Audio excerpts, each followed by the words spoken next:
बाकी सौंदर्य देखा जाउची ए मोर जन्मभूमि। हाँ हाँ ए जन्मभूमि रे जन्म लाभ करे। अरे हाँ ए जन्मभूमि रे जन्म लाभ करे निजकु निजे गर्व अनुभव करुची। डौल डाउल चेहरा किणी न छे मोरा ए अमान्य मना।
सुश्री राजमार्ग यही मोर मृदुपाद तथापि बरजी नहीं अनिंद्य देव। धन्य मोर जनक जननी धन्य मोर महिषी मातृभूमि मणिपुर राजा। हाँ हाँ मणिपुर राजा सुरेंद्र केशरी एकमात्र पुत्र नाम मोर सागर। मो पियोसी पुओ मो बापा तांको निज पुओ भली पाली। आउ बड़ भाई तोफान को मो बापा ज्येष्ठ पुत्र अधिकार देछंती।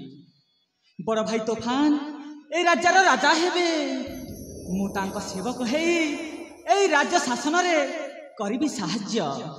हाँ हाँ करिबी साहाय्य। तेबे जाए बापांको निकटे करिबी साक्षात।